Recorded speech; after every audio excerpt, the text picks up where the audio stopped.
그날 나는 청바지 뒷주머니에서 두툼한 흰 봉투를 꺼내 그녀 앞에 내밀었다. 모두가 지켜보는 옥상 한가운데서 그녀는 그것을 폭탄처럼 바라봤다. 받아. 서류가 널 배신하진 않잖아. 그 순간의 공기는 얼어붙었고 누군가는 숨을 삼켰다. 이 이야기는 단순한 결혼생활 파탄 이야기가 아니다.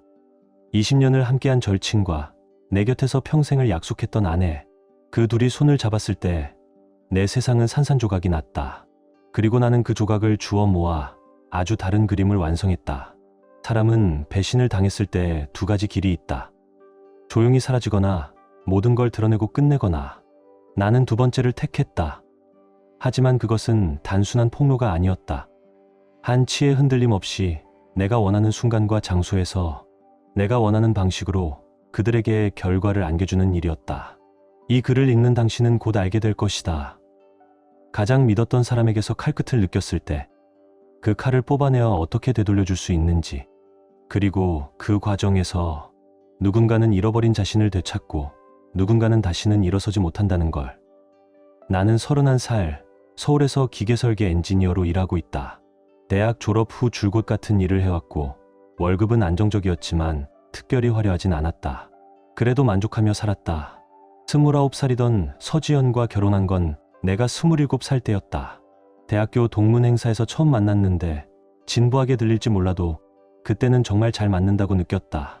유머 코드도 취향도 단순하고 행복한 가정을 꿈꾸는 것도 똑같았다. 동화 같은 환상은 필요 없었다.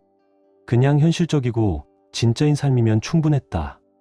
그리고 최민서, 32살, 내가 초등학교 때부터 알고 지낸 가장 친한 친구였다. 우리 가족 절반보다 오래 알고 지낸 사람이었다. 초등학교 야구부에서 함께 뛰었고 중학교 때는 동네 편의점 뒤에서 첫 싸움도 같이 했고 무릎이 까지고 머리 모양이 엉망이던 시절부터 첫 이별까지 모든 순간을 함께 했다. 결혼식 날 그는 내 옆에서 신랑 들러리를 서줬다. 그만큼 나는 그 둘을 완전히 믿었다. 의심할 이유조차 없었다. 결혼 초에는 모든 게 평범했다. 출근, 주말 장보기, 넷플릭스 볼거리로 다투는 일, 옆집 얘기하며 웃는 사소한 농담들, 누구나 그렇듯이. 하지만 반년 전부터 뭔가 조금씩 이상해졌다. 처음엔 잘 몰랐다. 지연이 휴대폰을 대하는 태도가 달라졌다. 예전엔 부엌 테이블 위에 화면을 켠 채로 두고 알림이 떠도 신경 안 썼다. 그런데 어느 날부턴가 휴대폰을 항상 뒤집어 놓거나 바지 뒷주머니에 꽂아두었다. 어느 날 거실 소파에 앉아 장난삼아 휴대폰을 집어들고 말했다. 뭐야? 비밀 조직이라도 운영하는 거야? 평소 같으면 웃었을 텐데 그날은 내 손에서 휴대폰을 낚아채며 얼굴이 붉어졌다. 진짜 준호 내 물건에 손대지 마. 목소리는 평소보다 날카로웠다. 나는 마치 체포당한 사람처럼 두 손을 들고 앉아 있었고 그녀는 일 얘기라 내가 이해 못할 거야 라고 중얼거리더니 부엌으로 가버렸다. 그 순간 처음으로 가슴 밑바닥이 내려앉는 듯한 느낌을 받았다. 또 한 가지, 지연은 내가 직장에 불쑥 찾아가는 걸 불편해하기 시작했다. 예전엔 커피나 점심을 들고 찾아가면 환하게 웃었는데 어느 순간부터 부장이 까다롭다. 갑작스러운 방문은 곤란하다며 거절했다. 나는 믿었다. 아내니까. 그 무렵 민석도 조금씩 달라졌다. 한 달에 2번은 만나 게임을 하고 농담을 주고받던 사이였는데 갑자기 바쁘다거나 야근이라는 핑계로 연락을 피했다. 만나더라도 눈을 잘 안 마주치고 쓸데없는 얘기만 길게 했다. 그때까지만 해도 설마 그런 일일 거라고는 생각하지 않았다. 그저 지연이 업무 스트레스가 심한가 보다, 민석도 사정이 있겠거니 했다. 그러다 지연이 말했다. 옆시 종합병원에서 단기 프로젝트 간호사 구인한다더라. 9개월짜리고 급여도 더 높고 경력에도 좋아. 나는 흔쾌히 응원했고 서류 작성도 도와줬다. 그녀는 장거리 출퇴근이 힘들어 야근이 잦고 12시간 교대 근무 때문에 가끔은 동료 집에서 자고 오겠다고 했다. 나는 단 한 번도 의심하지 않았다. 처음 몇 주는 전화도 매일 왔고 피곤하지 않을 때는 영상통화도 했다. 병원 환자 얘기나 자판기, 간식 불만 같은 사소한 얘기를 나누곤 했다. 그런데 또 달라졌다. 전화는 줄고 문자도 짧아졌다.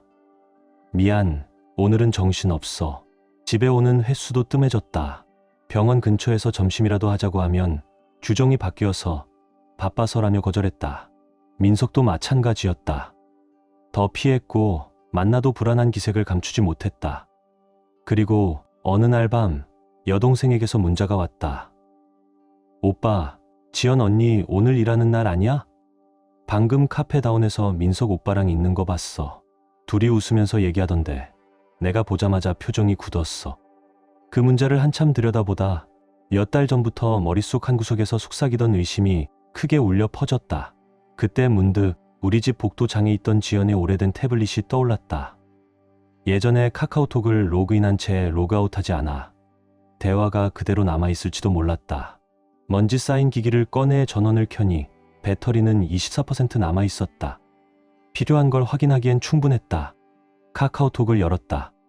솔직히 뭘 기대한 건지 나도 모르겠다. 그냥 조금 과한 농담이나 친근한 메시지 정도이길 바랐을지도 모른다. 아니면 아무것도 없어서 내가 괜히 의심한 바보였다고 스스로를 책망할 기회를 원했을지도. 하지만 화면에 뜬 건 훨씬 더 심각했다. 몇 달 전 기록까지 몇백 건의 메시지가 그대로 남아있었다. 마치 아무도 볼 리 없다고 믿은 듯 숨겨져 있었다. 휴대폰에서는 지워졌지만 태블릿에는 전부 남아있었다. 지연과 민석이 주고받은 농담, 은근한 말투, 은밀한 약속, 공범, 나만의 위험 같은 한심한 애칭. 내가 바쁘거나 자리를 비울 때를 계산하는 대화. 지연이 보낸 준호 말고 오빠가 여기 있었으면 좋겠다. 민석이 보낸 준호는 너무 착해서 절대 눈치 못 챌 거야. 나는 복도 바닥에 털썩 주저앉았다. 의자까지 갈 힘도 없었다. 화가 나지도 눈물이 나지도 않았다. 그저 속이 텅 빈 듯 발밑이 기울어져 모든 게 미끄러져 내려가는 느낌이었다. 사진 폴더를 열었다. 굳이 상처를 키우는 걸 알면서도 멈추지 못했다. 간호사복을 입고 민석에게 웃고 있는 지연. 아무리 봐도 동료 집이 아닌 곳에서 그 옆에 기대 누운 모습. 나의 도피처가 그립다라는 문구와 함께 윙크하는 셀카. 다른 사람의 인생이 산산이 찢겨나가는 장면을 옆에서 지켜보는 기분이었다. 나는 화면을 10분이나 멍하니 바라보다가 전원을 끄고 기기를 엎어놓았다. 다음 날 아침 회사에 병가를 냈다. 머릿속이 폭발 직전인데 설계도면을 붙잡고 앉아있을 수는 없었다. 부엌 식탁에 앉아 종이 조각에 할 일을 적었다. 첫째, 내 재산부터 지키자. 은행 계좌를 새로 만들고 전 재산을 옮겼다. 공동 신용카드를 모두 정지시켰다. 그녀가 알만한 모든 비밀번호를 바꿨다. 은행, 공과금, 스트리밍, 배달 앱까지 전부. 그 다음 이혼 전문 변호사에게 전화를 걸었다. 사정을 간단히 설명하자 다음날 오후로 약속을 잡아줬다. 증거 사진을 보여주자 변호사는 고개를 끄덕이며 말했다. 이미 절반은 해두셨네요. 명백한 불륜 증거가 있으니 재판도 빨리 진행될 겁니다. 점심 무렵 나는 확실한 계획을 손에 쥐고 있었다. 하지만 아직 끝난 게 아니었다. 그날 오후 소개팅 앱에 가입했다. 장난이나 연애의 목적이 아니라 지연에게 내가 집에서 울고만 있는 사람이 아니라는 걸 보여주기 위해서였다. 곧 윤세라라는 여성과 매칭됐다. 발랄하고 강아지 사진을 잔뜩 올린 사람이었다. 그녀 역시 진지한 만남은 원치 않았다. 그냥 술 한잔하며 인생 얘기를 나눌 사람. 며칠 동안 메시지를 주고받으며 서로의 취향과 일상을 가볍게 나눴다. 그러다 토요일 저녁 강남의 작은 카페에서 만나기로 했다.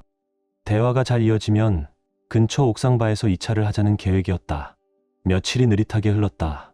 나는 평소처럼 출근했고 지연의 전화를 짧게 받았다. 아직 아무 말도 꺼내지 않았다. 모든 걸 내 조건에 맞춰 진행하고 싶었다. 토요일 밤 옥상바에서 세라를 만났다. 우린 웃으며 각자 겪은 황당한 소개팅 얘기를 나눴고 직장 얘기와 불평도 했다. 몇 주 만에 가슴 속 무거운 돌덩이가 조금은 가벼워졌다. 세라가 잔을 들어 건배를 하자 나는 잔 부딪히는 장면을 사진으로 찍었다. 사진 속엔 그녀의 팔과 빨간 팔찌만 보였다. 그걸 인스타 스토리에 올렸다. 설명은 없이 그저 분위기만. 30분도 안 돼 휴대폰이 울리기 시작했다. 그 여자 누구야? 어디야? 당장 얘기 좀 하자. 지연의 문자와 연속 전화가 이어졌다. 나는 잔을 내려놓지도 않고 화면이 꺼졌다 켜졌다 하는 걸 바라보며 세라와 최악의 영화 얘기를 계속했다. 받을 생각은 없었다. 아직은 내 차례가 아니었으니까. 그날 밤 집에 돌아오니 부재중 전화가 17통, 안 읽은 문자가 34개나 쌓여 있었다. 지연, 민석, 그리고 뜬금없이 안부를 묻는 공통 지인들까지. 웃기는 건 내가 조용히 무너져가던 동안엔 아무도 연락하지 않더니 이제야 관심 있는 척이었다. 나는 잠시 거실에 앉아 그 난장판을 바라보다 다음에 해야 할 일을 떠올렸다. 이제는 내가 형제라 불렀던 놈을 직접 마주할 차례였다. 그리고 그가 남긴 폐허의 일부라도 똑같이 느끼게 해줄 거였다. 토요일 오후 민석에게 문자를 보냈다. 짧고 간단하게 얘기 좀 하자. 혼자 와. 평소처럼 웃는 이모티콘도 농담도 없었다. 변명할 틈조차 주지 않으려 했다. 20분쯤 지나 답장이 왔다. 그래, 곧 갈게. 그 문자를 읽는 순간 속이 뒤집혔다. 나는 거실 소파에 앉아 현관문만 바라봤다. 주먹을 날릴지 울어야 할지 비웃어야 할지 아마 셋 다 하고 싶었던 것 같다. 잠시 후 민석이 낡은 SUV를 몰고 와서는 아무 일 없다는 듯 청바지에 바랜 후드티 차림으로 내렸고 두 손을 주머니에 찔러 넣은 채 문 앞으로 걸어왔다. 마치 축구 경기 보러 온 친구처럼 문을 열자마자 나는 말없이 한마디만 했다. 들어와. 악수도 어깨 툭 치는 인사도 억지 미소도 없었다. 그는 집 안을 두리번거리며 걸어 들어왔고 나는 문을 세게 닫았다. 그는 소파 끝에 어색하게 앉았다. 나는 서 있었다. 숨소리만 가득한 무거운 정적이 흘렀다. 침묵을 깨는 건 나였다. 언제부터였냐? 팔짱을 끼고 눈앞에 놈을 모르는 사람 대하듯 똑바로 바라봤다. 그의 고개가 번쩍 들렸다. 믿을 수 없다는 표정을 지었지만 이미 다 알고 있었다. 뭐? 무슨 소리 하는 거야? 그건 그만해. 나는 그의 말을 잘랐다. 목소리는 낮고 단호했다. 메시지 다 봤어. 사진도. 전부 알아.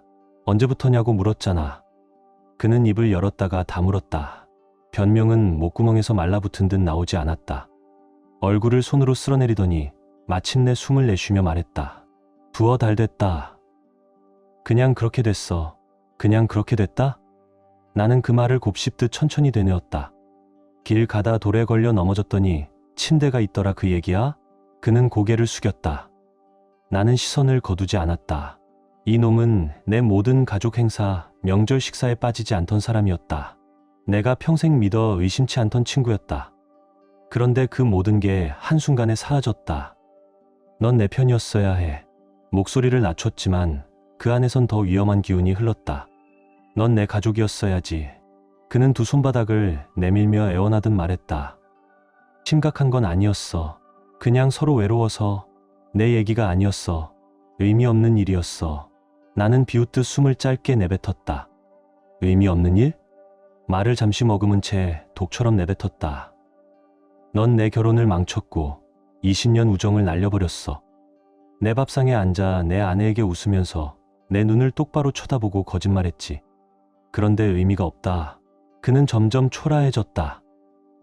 좋다. 그럴수록 좋았다. 웃긴 건 말이지, 민서.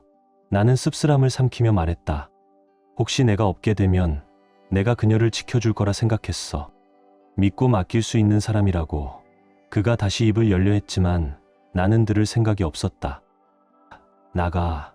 목소리는 차갑고 단단했다. 그는 멈칫했다. 준호야, 그냥 얘기 좀 하자. 천천히 일어나며 조심스럽게 다가오면 뭔가 수습할 수 있을 거라 착각하는 눈치였다. 나는 한 걸음 앞으로 나가 현관을 막았다. 꺼져. 이번엔 한 글자씩 망치질하듯 내뱉었다. 잠시 그는 변명이라도 할 것처럼 보였다. 그냥 실수였다고, 오해였다고 말하려는 기색. 하지만 끝내 입을 닫았다. 속으로도 알았을 것이다. 이건 돌이킬 수 없다는 걸. 그는 고개를 떨군 채 현관으로 향했다. 내가 본 적 없는 한없이 작아진 모습이었다. 허세 가득한 농담도, 친근하게 어깨를 치던 인사도, 가짜 웃음도 없었다. 그저 무겁고 질식할 듯한 정적뿐. 문 앞에서 그는 잠시 멈춰 혹시 내가 용서해줄 가능성을 찾는 듯 뒤돌아봤다. 하지만 그가 본 건 닫히고 잠긴 문뿐이었다. 나는 그의 차 시동 소리를 기다리지도 않았다. 문을 닫고 잠갔다. 문에 이마를 기대고 깊게 숨을 들이마셨다. 끝이었다. 우리가 쌓아온 20년의 역사도, 믿음도, 의미도 그가 내 아내를 행복으로 가는 지름길로 택한 순간 모두 죽었다. 잠금 장치가 딸깍하고 채워지는 소리를 확인한 뒤 나는 뒤돌아섰다. 마치 그가 나를 떠난 것처럼 나도 한 번의 시선조차 주지 않았다. 몇 분 뒤 휴대폰이 울렸다. 당연히 민석이 지연에게 이미 연락했겠지. 자기 살기를 찾으려고 온갖 거짓말을 쏟아냈을 테고 나는 두어 번 더 울리게 두었다가 결국 전화를 받았다. 작고 떨리는 목소리. 준호야, 얘기 좀 할 수 있을까? 그래. 나는 담담하게 말했다. 집으로 와. 얘기하자. 20분 뒤 장례식장에 억지로 발을 들이는 사람처럼 지연이 도착했다. 나는 현관 앞에서 팔짱을 낀 채 서 있었고 그녀가 노크하자 말없이 문을 열어줬다. 그녀는 가방을 꼭 끌어안은 채 천천히 안으로 들어왔다. 얘기하고 싶다며. 내 목소리는 차가웠다. 해봐. 그녀는 손을 꼬아쥐고 내 표정을 살피며 말했다. 그동안 내가 좀 이상했지. 일이 너무 힘들고 나도 많이 지쳐서. 근데 준호야, 정말. 점점 목소리를 낮추며 달콤한 말로 독을 덮는 듯 했다. 아무 일도 없어. 내가 너무 예민하게 생각하는 거야. 그건 내가 생각하는 그런 게 아니야. 나는 눈썹만 살짝 올리고 침묵했다. 그녀가 더 깊이 파묻게 두었다. 민석이랑 난 그냥 친구야. 언제나 그랬어. 내가 너무 피곤하고 스트레스 많아서 그냥 괜한 오해를 하는 거야. 전형적인 가스라이팅. 나는 여전히 아무 말도 하지 않았다. 난 절대 널 배신하지 않아. 알잖아. 준호야, 우리 사이를. 그녀의 목소리가 점점 날카로워졌다. 마치 내가 의심한 죄인인 것처럼. 나는 천천히 휴대폰을 꺼내 사진을 열었다. 담요를 덮고 민석 가슴에 머리를 기대고 있는 지연. 그의 손이 그녀의 머리카락을 쓰다듬고 있었다. 그녀 얼굴의 혈색이 순식간에 사라졌다. 그래도 발악하듯 말했다. 그건 진짜 그런 거 아니야. 오해야. 나는 마치 곤충 표본을 들여다보듯 고개를 기울였다. 그래? 난 그걸 내가 집에서 내 장거리 운전용 플레이리스트를 만들고 있을 때 내 아내가 내덜친 품에 안겨있는 사진으로 보는데 그녀는 고개를 세차게 저었다. 눈에는 눈물이 고였다. 그런 거 아니야. 진지한 사이도 아니었고 의미 없는 일이었어. 의미 없는 일? 나는 싸늘하게 되물었다. 메시지에선 공범, 나만의 위험이라던데. 그게 별거 아니라고? 그녀는 마치 맞은 듯 한 걸음 물러섰다. 내가 왜 이렇게 몰아가? 우리 그냥 외로웠어. 넌 항상 바빴고 나 혼자였어. 어떻게 해야 할지 몰랐다고. 사과도 진심 어린 후회도 아니었다. 단지 책임을 내게 떠넘기는 말뿐. 넌 선택했어. 내 목소리는 얼음 같았다. 널 사랑한 남편이 있었고 넌 그걸 아무렇지 않게 짓밟았지. 그녀는 울며 내 손을 잡으려 했지만 나는 한 걸음 물러났다. 보고 싶은 건 나 아니야. 나는 단호하게 잘랐다. 내가 그리워하는 건 편안함이지. 내가 불태워버린 쉬운 삶이지. 그녀의 두 손이 입가를 가린 채 떨렸다. 넌 다 부쉈어. 낮고 확정적인 목소리. 다시는 돌이킬 수 없어. 그녀의 어깨가 축 처졌다. 나는 소리치지도 욕하지도 않았다. 그저 현관문을 가리켰다. 나가. 잠시 희망을 담은 눈빛이 스쳤지만 나는 이동도 하지 않았다. 그녀는 말없이 돌아섰다. 문이 닫히고 잠금 장치가 채워지는 소리와 함께 서지연은 그저 내가 살아남은 또 하나의 잘못된 선택으로 남았다. 일요일 밤이 되어서야 다음 술을 준비할 마음이 생겼다. 지연이 요가방이라 부르던 작은 방을 비웠다. 사실상 빨래 쌓아두는 방이었지만 그녀의 물건들을 전부 접어 박스에 담고 라벨을 붙였다. 마치 버려질 쓰레기처럼 현관 옆에 차곡차곡 쌓았다. 월요일 아침 나는 평소처럼 출근했다. 커피, 회의, 이메일, 형식적인 인사. 겉으론 평범했지만 한 가지가 여전히 목에 걸린 가시처럼 남아 있었다. 명예, 그리고 결말. 민석과 지연 둘 다 이 동네를 돌아다니며 내가 쉽게 포기한 나쁜 남편이라고 떠벌리고 다니게 둘 생각은 없었다. 사람 많은 서울 한복판에서 내가 일일이 변명하며 다닐 이유도 없었다. 깔끔하지만 두 번 다시 의심할 수 없을 만큼 분명하게 끝낼 생각이었다. 그 시작은 옥상 파티였다. 한 달 전, 일이 터지기 전 우리는 여름 끝자락에 맞추어 작은 옥상 바비큐를 계획했었다. 친구, 이웃, 몇몇 직장 동료까지 부르는 평범한 모임. 단체 채팅방과 SNS에 초대가 이미 퍼져 있었다. 취소하지 않기로 했다. 대신 초대 내용을 조금 바꿨다. 같은 날짜, 같은 시간, 같은 초대 명단. 단, 이번엔 축하가 아니라 작별 인사였다. 화요일 아침, 나는 민석에게 문자를 보냈다. 생각해봤는데, 그냥 그만하자. 20년 우정, 실수로 날릴 필요 없잖아. 이번 옥상 파티에 와. 새로 시작하자. 그의 답장은 너무 빨랐다. 정말 미안하다. 이런 기회를 줘서 고맙다. 갈게. 나는 답하지 않았다. 다음은 지연이었다. 옥상 파티에 와. 별일 없이 우리를 아껴준 사람들을 위해서라도 좋은 날로 만들자. 잠시 망설이다가 덧붙였다. 모든 일 잊고 다 같이 즐기자. 모두를 위해서. 메시지를 보내고 휴대폰을 소파 위에 던졌다. 겉으론 화해 제스처였지만 속으론 마지막 일격을 준비하는 중이었다. 그들이 받을 유일하게 정직한 선물, 결과였다. 몇 분 뒤 그녀가 하트 이모티콘을 눌렀다. 참석 확정. 그 주 내내 나는 연극을 했다. 옥상 청소, 조명 설치, 햄버거와 음료를 가득 준비했다. 마당 대신 옥상을 닦으며 표면상으론 평화롭게 보이게 만들었다. 아무도 눈치채지 못했다. 민석은 데이트 데리고 가도 되냐고 물었고 나는 짧게 답했다. 그래, 누구든. 토요일은 화창했다. 나는 검은 티셔츠와 청바지 차림. 특별한 준비도 꾸밈도 없었다. 이건 내 파티가 아니었다. 그들의 장례식이었다. 정오 무렵 손님들이 도착하기 시작했다. 대학 시절 친구들, 지연의 직장 동료 몇 명, 이웃들이 음식과 음료를 들고 왔다. 오후 1시 반쯤 민석이 혼자 나타났다. 예전처럼 어색한 반쪽짜리 순인사를 건넸지만 나는 고개만 끄덕이고 돌아섰다. 10분 뒤 지연이 들어섰다. 예전에 내가 좋아한다고 했던 파란 원피스, 2주년 기념으로 준 목걸이, 화장과 머리 손질까지 완벽했다. 웃었지만 그 미소는 내게 닿지 않았다. 모두가 음식과 음료를 챙긴 뒤 나는 마이크를 집어들었다. 한 번 두드리고 목을 가다듬었다. 오늘 와줘서 고맙습니다. 곳곳에서 박수와 미소가 나왔다. 나는 무표정으로 이어갔다. 요즘 참 여러 일이 있었죠. 사람은 변하고 관계도 달라집니다. 하지만 끝까지 곁에 남아주는 사람을 기리는 건 중요하다고 생각합니다. 여기저기서 고개가 끄덕여졌다.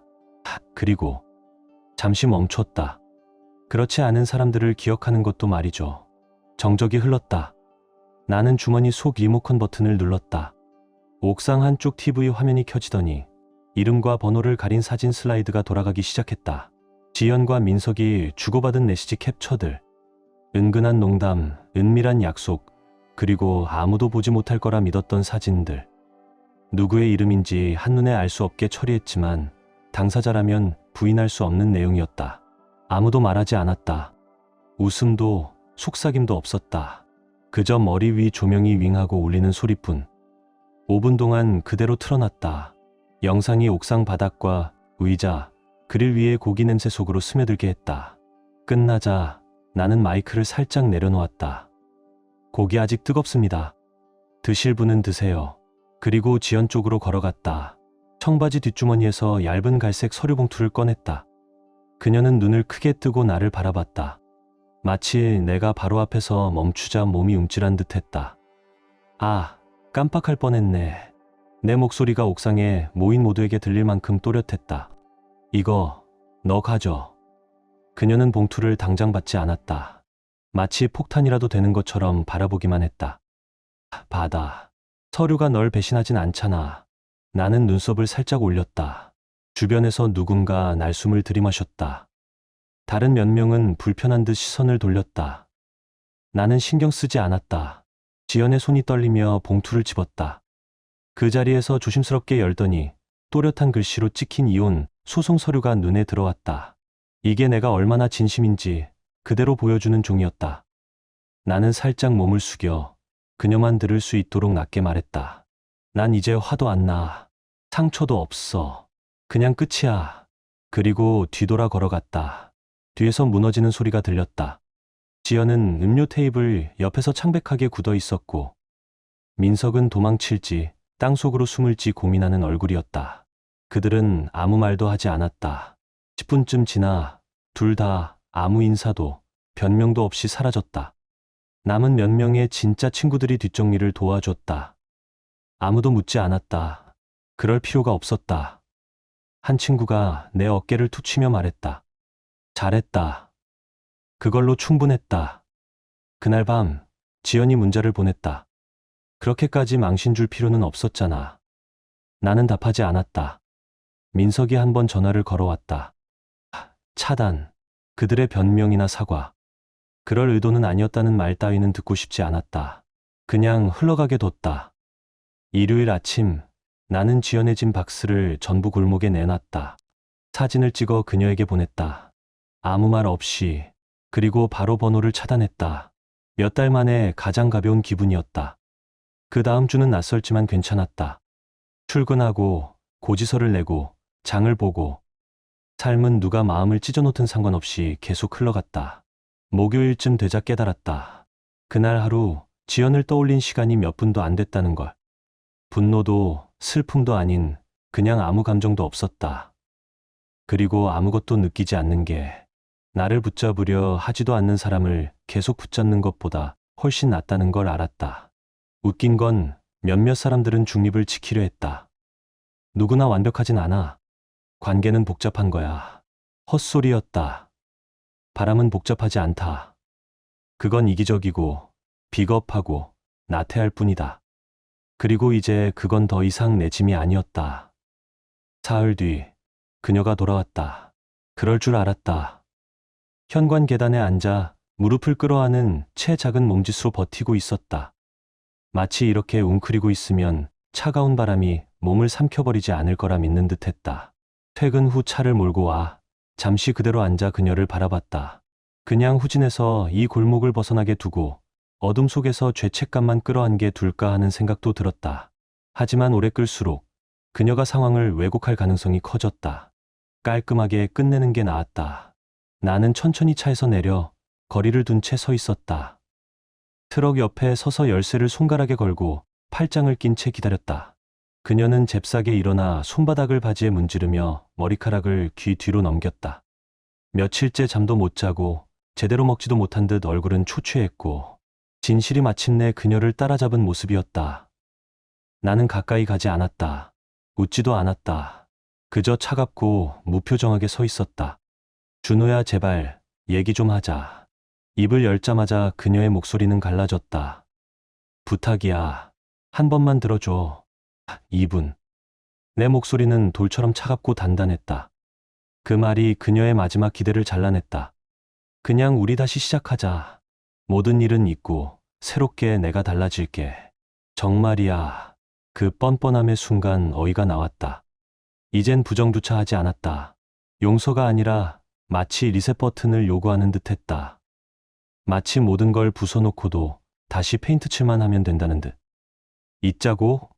나는 믿을 수 없다는 듯 그녀를 바라봤다. 내 절친이랑 그런 짓을 하고도 덧칠만 하면 괜찮아진다고 생각해? 그녀는 빠르게 눈을 깜박이며 버티려 했다. 아직 끝난 거 아니야, 준호야. 우리 행복했잖아. 다시 돌아갈 수 있어. 난 알아. 넌 이미 다 죽였어. 내 목소리는 날카롭게 잘라냈다. 불을 질러놓고 재가 됐다고 우는 건 내 몫이 아니야. 그녀는 다급하게 다가와 손을 뻗었지만 나는 한 걸음 물러섰다. 그녀의 손끝은 허공만 스쳤다. 넌 날 사랑한 게 아니야. 나는 천천히 말했다. 넌 내가 준 걸 사랑했지. 내 곁에서 늘 널 선택해주는 사람 옆에 있을 때 너를 사랑했을 뿐이야. 그녀의 입술이 떨렸고 어깨가 축 처졌다. 어둑한 저녁 공기 속에서 손은 주먹을 쥔 채 떨리고 있었다. 두 번 다시 기회는 없어. 조용히, 그러나 확정적으로 말했다. 이 일에 대해서는, 그리고 너한테는. 그녀의 눈에서 마지막 희망이 꺼졌다. 아무 말도, 아무 소리도 내지 않았다. 그저 등을 돌려 차로 향했다. 그 어깨 위에는 스스로 만든 잔해만이 얹혀 있었다. 나는 문을 잠그고 블라인드를 내렸다. 두려워서가 아니었다. 그녀가 나를 본 마지막 장면이 닫힌 문이 되길 원했기 때문이었다. 그날 밤 뒷베란다에 앉아 하늘을 바라봤다. 슬프지도 화나지도 않았다. 아무 감정도 없었고 그것이 오히려 가장 편안했다. 며칠 동안 집을 새로 꾸몄다. 결혼 사진은 아무 의식 없이 버렸고 오래 모아둔 소품과 기념품은 전부 기부했다. 새 매트리스를 들였고 요가 매트와 먼지 쌓인 물건들이 있던 방은 하얗게 칠해 깔끔한 사무실로 만들었다. 처음으로 집이 온전히 내 공간이 됐다. 소문은 금방 퍼졌다. 서울 같은 곳에서도 그런 일은 오래 비밀로 남지 않는다. 친구에게서 들었다. 지연은 낡은 원룸으로 이사했고 민석은 전화를 받지 않는다고. 예전에 웃고 빛나던 모습은 사라진 지 오래였다. 둘 다 자업자득이었다. 나는 축하 파티를 열지도 통쾌하게 웃지도 않았다. 그냥 아무 감정이 없었다. 그들은 자기 침대를 스스로 만들었고 이제는 그 안에서 차갑고 혼자 누워 자기가 무엇을 바꿔버렸는지 생각하면 됐다. 그 사이 나는 계속 살아갔다. 그 후 몇 달이 흘렀다. 서울의 계절은 빠르게 변했고 내 마음도 그 속도를 따라갔다. 아침마다 눈을 뜨면 더 이상 숨이 막히지 않았다. 거실 창문으로 들어오는 햇빛이 집 안구석구석까지 스며들었고 그 빛이 내 안에도 조금씩 자리 잡았다. 결혼 생활 동안 한 번도 혼자 사는 집을 이렇게 꾸며본 적이 없었다. 현관에는 새 신발장이 들어섰고 주방은 내가 좋아하는 커피 머신과 식기로 채워졌다. 서재로 바꾼 방은 늘 깔끔하게 정리돼 있었고 책상 위엔 설계도와 공구들이 가지런히 놓였다. 이제 집 안 어디에도 그녀의 흔적은 남아있지 않았다. 심지어 냄새조차 사라졌다. 주말마다 나는 한강 근처를 달리며 숨을 고르고 오랜만에 사진을 찍기 시작했다. 사진 속에는 오직 나만 있었다. 웃고 있는 얼굴, 땀에 젖은 모습, 그리고 여유로운 표정. 그 표정이 얼마나 오랜만인지 현상된 사진을 보고서야 알았다. 그러던 어느 날 동네 친구가 나를 불러 세웠다. 야, 그 얘기 들었어? 처음엔 대수롭지 않게 들었다. 하지만 이어진 말이 나를 멈추어 세웠다. 지연 회사 잘린 것 같더라. 병원 쪽에서 뭐가 퍼졌대. 자세히 물어보니 병원 사람들 사이에서 소문이 돌았고 그 소문은 다른 의료계 인맥으로 번졌다. 결국 계약 연장이 무산됐고 새 직장도 쉽게 구하지 못했다. 지금은 시급 알바를 전전하며 살고 있다고 했다. 그 이야기를 듣고도 나는 놀라지 않았다. 그저 결국 올게 왔구나라는 생각뿐이었다. 민석의 소식도 곧 들려왔다. 작게 운영하던 인테리어 사업이 계약 취소와 미수금 문제로 휘청거렸다고 했다. 그가 잃은 건 돈과 사업뿐이 아니었다. 오랫동안 함께했던 거래처와 친구들이 하나둘 거리를 두었다. 사람이 신뢰를 잃으면 모든 게 무너진다라는 말을 그는 뼈저리게 느끼고 있을 터였다. 둘은 한동안 서로부터 지냈지만 그마저도 오래가지 못했다. 내게 소식을 전해준 이는 한마디 덧붙였다. 둘이 결국 갈라섰대. 민석이 번호까지 바꿨다더라. 그 말을 들었을 때 나는 아무 감정이 없었다. 속으로 잘됐다라는 생각이 스쳐 지나갔지만 그게 기쁨이나 통쾌함의 의미는 아니었다. 그냥 질긴 내듭 하나가 완전히 끊어진 것을 확인한 정도였다. 겨울이 오기 전 나는 집에 변화를 주기로 했다. 거실 벽을 새로 칠했고 작은 화분들을 들였다. 밤이면 조명이 은은하게 비추는 거실 한가운데 앉아 책을 읽었다. 그 평화로운 공간에서 과거의 그림자는 더 이상 설 자리가 없었다. 가끔 예전 사진이 폴더 속에서 튀어나오기도 했다. 그럴 땐 한참 바라보다가 조용히 휴통에 넣었다. 미련이 아니라 단순한 정리였다. 이미 내 인생에서 사라져야 할 페이지였으니까. 연말이 다가오던 어느 날 나는 오랜 친구들과 모임을 가졌다. 그중 몇 명은 파티 날의 일을 직접 목격한 사람들이었다. 술잔이 오가며 웃음소리가 커졌고 누군가 내 어깨를 치며 말했다. 그날 너 진짜 멋있었어. 말로만 끝내지 않고 제대로 보여줬잖아. 그 말을 듣고 웃음이 나왔다. 그날의 나는 복수심에 불타 있었지만 지금의 나는 그저 내 인생을 되찾기 위한 선택을 했을 뿐이었다고 생각한다. 복수의 쾌감은 오래가지 않는다. 하지만 자유는 매일같이 느낄 수 있다. 가끔은 내가 너무 냉정했나 하는 생각이 들기도 했다. 하지만 곧 스스로 대답했다. 아니, 그건 냉정이 아니라 필요한 거리두기였다. 누군가는 바람을 실수라고 부른다. 하지만 그건 실수가 아니라 선택이다. 충분히 피할 수 있는 순간에 고의로 걸어 들어가는 것. 그 선택이 가져온 결과를 감당하는 건 오롯이 그들의 몫이었다. 새해가 밝았다. 나는 계획을 세웠다. 올해는 더 여행하고, 더 배우고, 더 웃기로. 나를 지키는 사람들만 곁에 두고, 내 시간을 가치 있는 것들에 쓰기로. 한때 내 세계였던 두 사람은 이제 내 이야기 속 하나의 장면에 불과했다. 페이지를 넘기면 그들의 이름은 점점 흐려지고 마침내 사라진다. 어느 주말 한강을 따라 걷다 문득 하늘을 올려다봤다. 햇빛이 물결 위에서 반짝이고 바람이 볼을 스쳤다. 그 순간 나는 완전히 깨달았다. 나는 과거를 버린 게 아니라 나 자신을 다시 찾은 거라는 걸. 그리고 그게 그 어떤 복수보다도 훨씬 달콤하다는 걸. 그날 밤 집으로 돌아와 창문을 열었다. 멀리서 들려오는 도심의 소음이 이상하게도 포근하게 느껴졌다. 나는 조용히 속삭였다. 잘 가라. 2번 다시 돌아오지 마라. 그리고 웃었다. 그 미소는 진짜 나를 되찾은 사람만이 지을 수 있는 미소였다. 당신은 이 이야기를 어떻게 느끼셨나요? 댓글로 당신의 생각을 들려주세요. 이 이야기가 여러분께 작은 감동이 되었거나 잠시 멈춰 삶을 돌아보게 하는 계기가 되었다면, 혹은 바쁜 일상 속에서 따뜻한 위로가 되어주었다면 그것만으로도 저희는 더할 나위 없이 기쁩니다.